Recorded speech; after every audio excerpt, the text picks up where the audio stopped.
معصومین کے اندر تو اصلاً کوئی اختلاف نہیں ہے. جو بات ہم نے لاسٹ سیشن میں کی اس کو دیکھتے ہوئے آپ دیکھیں معصوم کو پتہ ہے ان کا کیا مقام ہے. حضرت زہرا کو پتہ ہے امام علی کا کیا مقام ہے.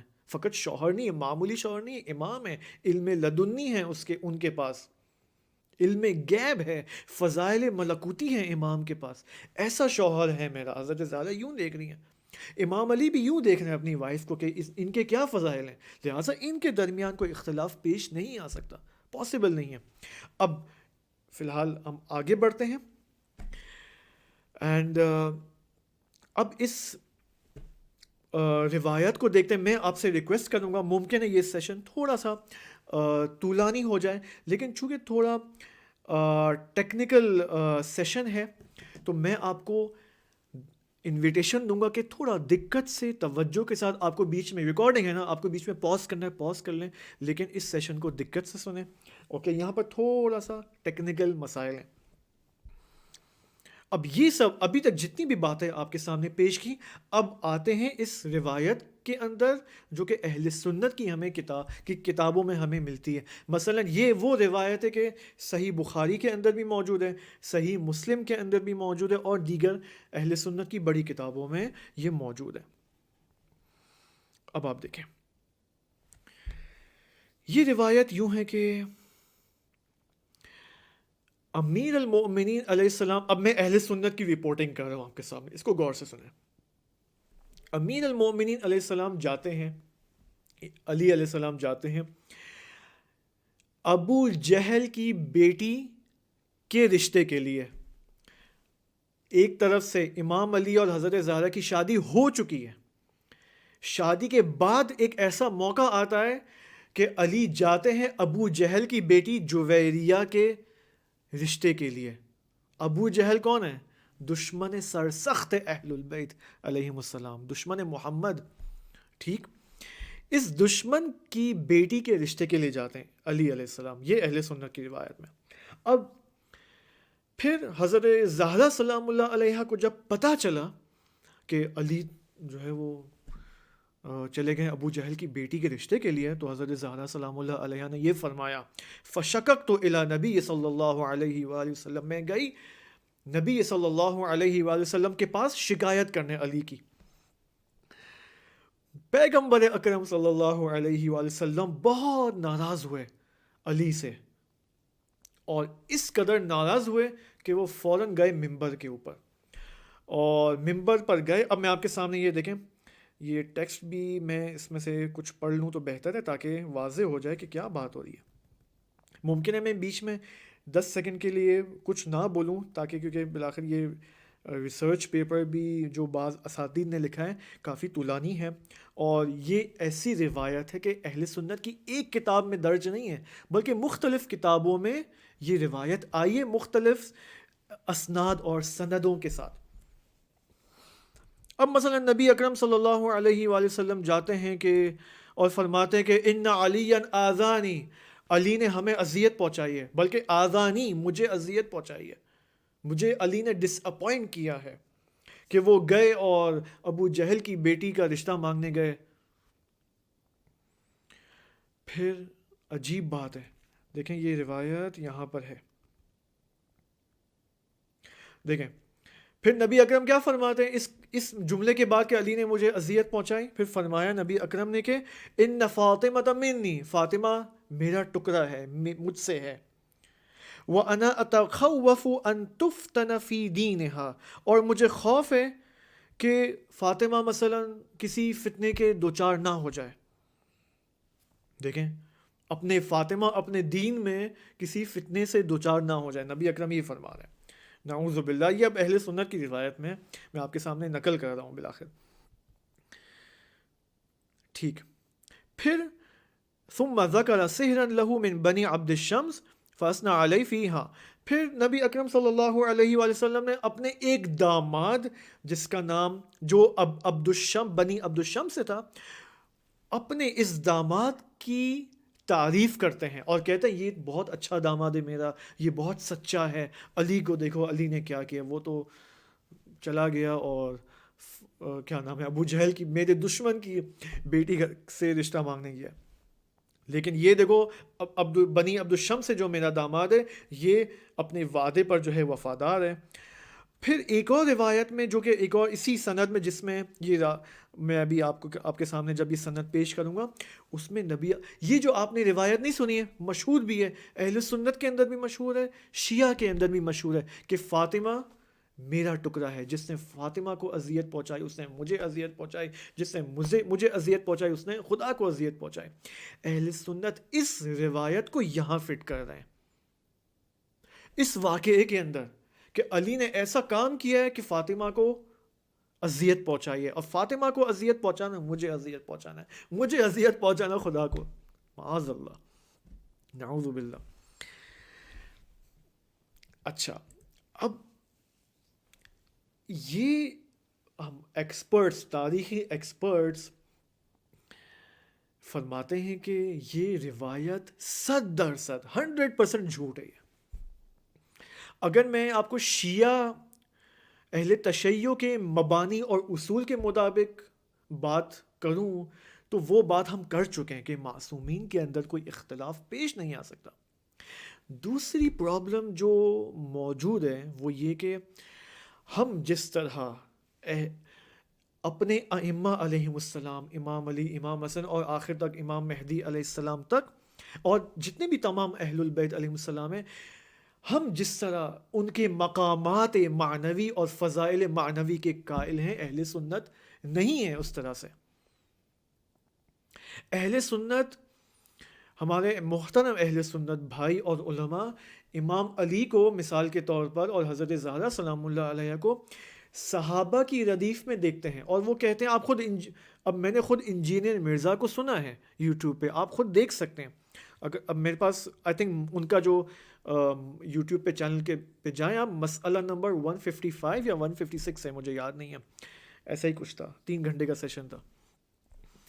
اس میں انہوں نے کہا ہے صاف کہ صحابہ سے بھی غلطی ہوتی ہے اور علی سے بھی غلطی ہوئی ہے، اور علی اور فاطمہ کے درمیان بھی اختلاف تھا، حتیٰ پیغمبر بھی غلطیاں کرتے تھے. اب اہل سنت اس طرح دیکھتے ہیں. تو فی الحال اس مبنا کو چھوڑتے ہیں، اس پرنسپل کو فی الحال ہم رہنے دیتے ہیں کہ ہمارے لیے ہمارا اپنا پرنسپل واضح ہے کہ ہم شیعہ امام کو کیسے دیکھتے ہیں، کیونکہ امام معصوم ہے. اہل سنت امام علی کو معصوم، حضرت زہرا کو معصوم نہیں مانتے، ورنہ معصوم سے غلطی نہیں ہوتی ہے. اچھا یہ ایک یہاں تک ذہن میں رکھے. اب ہمیں کیا دیکھنا ہے یہاں پر؟ ہمیں یہ دیکھنا ہے کہ اس روایت کے اندر جو اہل سنت کی کتابوں میں موجود ہے، صحیح بخاری، صحیح مسلم اور دیگر کتابوں میں، اس کی سند کیا ہے. اگر آپ اس روایت کی سند کو دیکھیں تو اس کے اندر اور تمام دیگر اسناد کے اندر، سند کا پلورل کیا ہے؟ اسناد. جتنی بھی اسناد موجود ہیں اس روایت کی، اس میں آپ کو ایک کامن نام ملے گا. وہ نام کیا ہے؟ وہ نام ہے مسور ابن مخرمہ. مسور ابن مخرمہ، یہ آپ کو کامن نام ملے گا اس رپورٹنگ کے اندر جو اہل سنت کی کتابوں میں آئی ہے. حتیٰ اب دیکھیں یہاں پر کون سا علم آتا ہے. دیکھیں آپ کو معلوم ہونا چاہیے کہ حوزے کے اندر اور مدارس کے اندر علوم دینی کون سے ہیں، دینی علوم کون سے ہیں کہ وہ پڑھ کر انسان مجتہد بنتا ہے. مثلا علم فقہ تو معلوم ہے آپ کو، ایک اور علم کون سا؟ علم اصول ہے. لیکن کچھ علم فقہ کی کیا خصوصیت ہے؟ What is the speciality about علم فقہ؟ علم فقہ ایک ایسا علم ہے کہ جس کے اندر سارے علوم آ جاتے ہیں.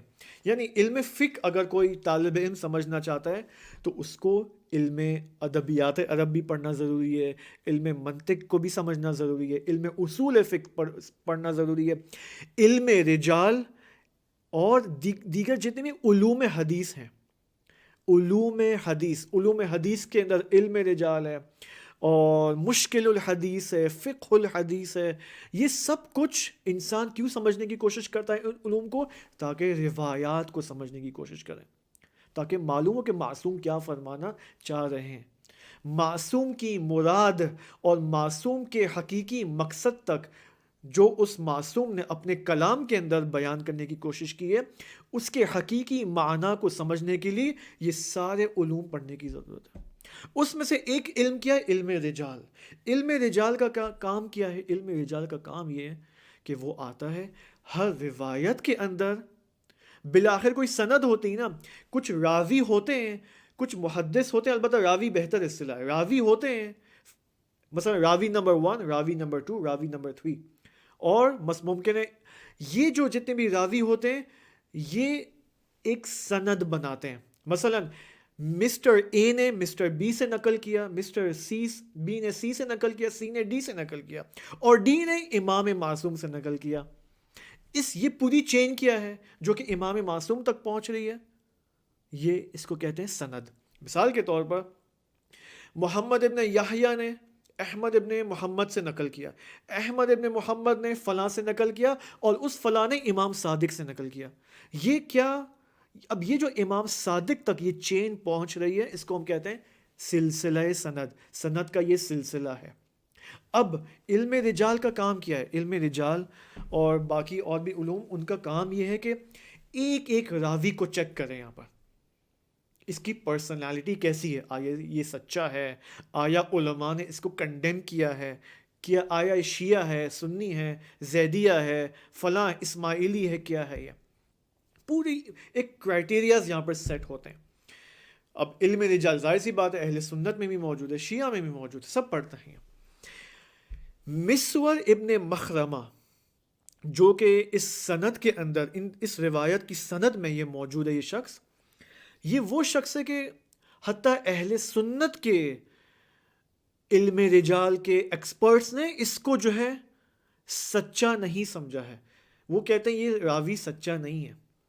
اب یہ ایک تخصصی اینڈ اسپیشلائزیشن کی بحث ہے، اس میں ہم نہیں جاتے، لیکن میں مسور کے حوالے سے ایک ہسٹوریکل انٹرسٹنگ بحث آپ کے سامنے پیش کرنا چاہتا ہوں۔ اس کو آپ تحمل کے ساتھ سنیں، پھر یہ واضح ہو جائے گا کہ آپ دیکھیں کہ یہ حدیث اصلاً قابل اعتماد نہیں ہے۔ یہ دیکھیں وہ کیا ہے کہ آپ یہ دیکھیں مسور کب پیدا ہوا، when was he born، اس کی ڈیٹ آف برتھ کیا تھی۔ آپ دیکھیں نبی اکرم صلی اللہ علیہ وآلہ وسلم نے 13 سال مکہ میں گزارے، جس کو بعثت کے سال کہتے ہیں، 13 years in مکہ۔ اس کے بعد نبی اکرم ہجرت کرتے ہیں مدینہ میں، اور وہاں پر 10 سال ان کی زندگی ہوتی ہے، ان کی زندگی مبارک، اور پھر ان کی رحلت ہو جاتی ہے۔ مسور کب متولد ہوا؟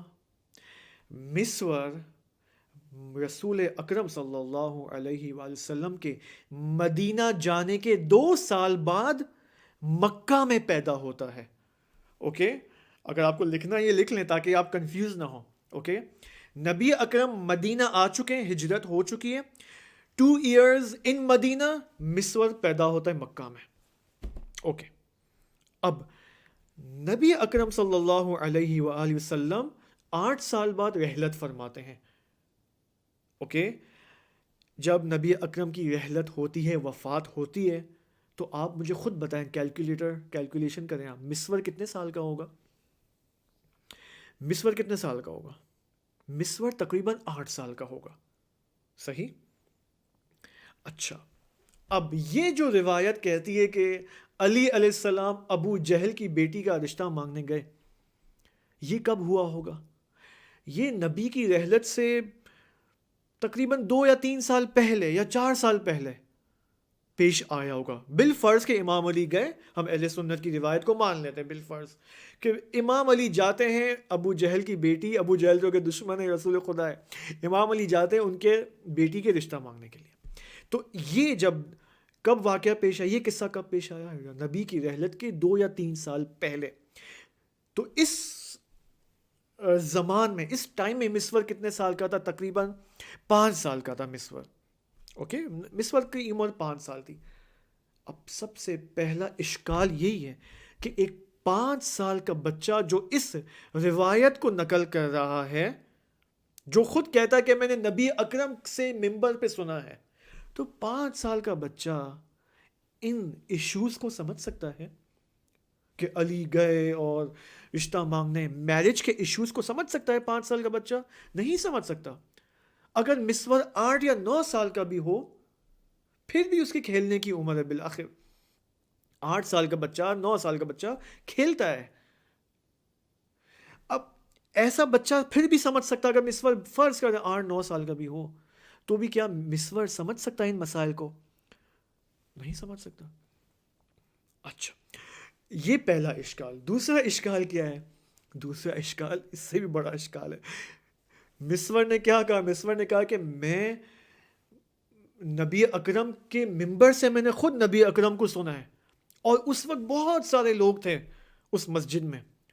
تو مجھے بتائیں یہ ایسی روایتیں فقط اور فقط مسور نے نقل کی ہے، باقی صحابہ کرام نے کیوں نقل نہیں کی اس روایت کو؟ اتنے لوگ بیٹھے ہوئے تھے جس سے نبی اکرم نے خطاب کیا کہ میں آج علی سے ناراض ہوں، اور علی نے فاطمہ کو ناراض کیا ہے، فاطمہ کو جس نے ناراض کیا اس نے مجھے ناراض کیا ہے، جس نے مجھے ناراض کیا اس نے خدا کو ناراض.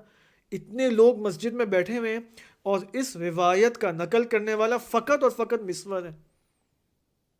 باقی صحابہ نے کیوں اس روایت کو نقل نہیں کیا؟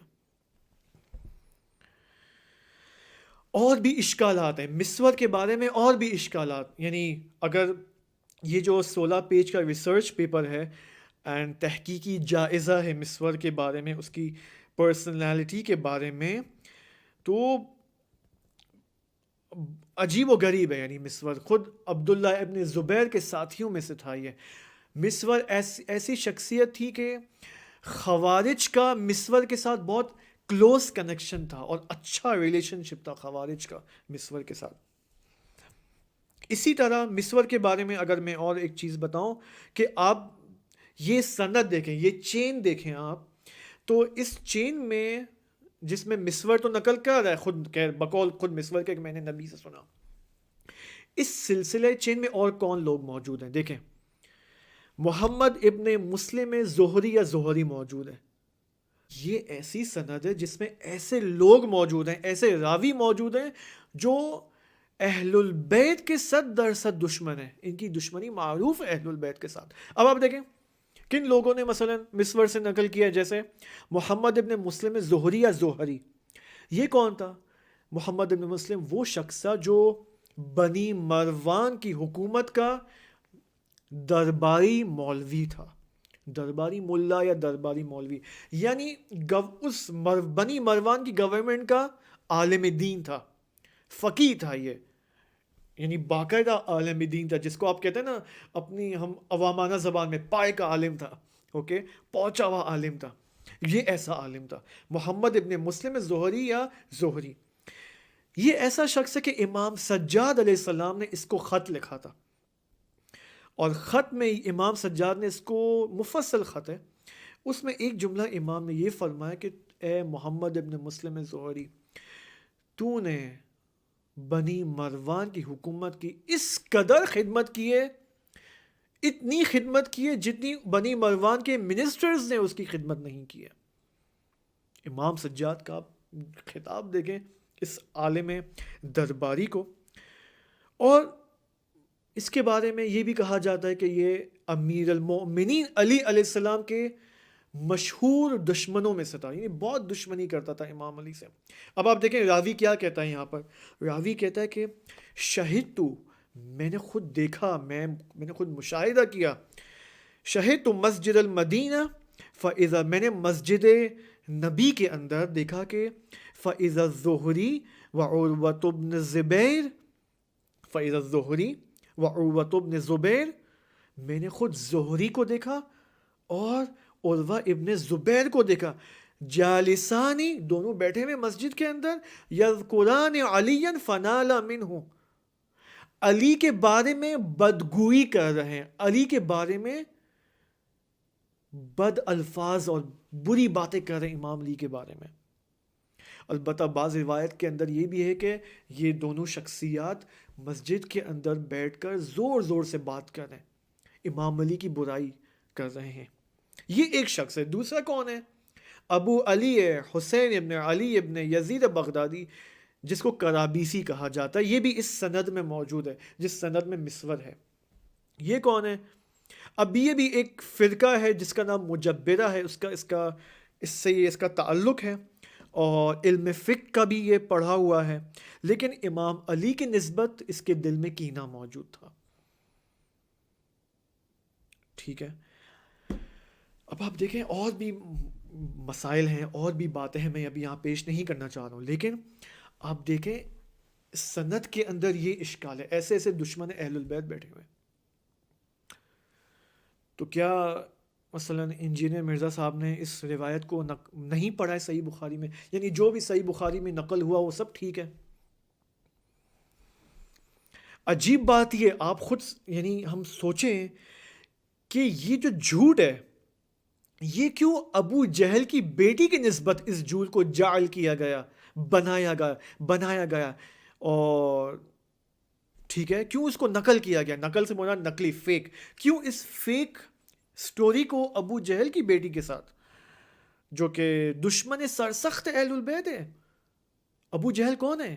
معروف ہے، تو اہل سنت بھی ان کو بھی معلوم ہے کہ ابو جہل حضرت محمد صلی اللہ علیہ وآلہ وسلم کا 100% دشمن ہے. جواب اس کا واضح ہے کہ کیوں ان لوگوں نے یہ روایت ابو جہل کی بیٹی کے ساتھ فیکنس ایجاد کی.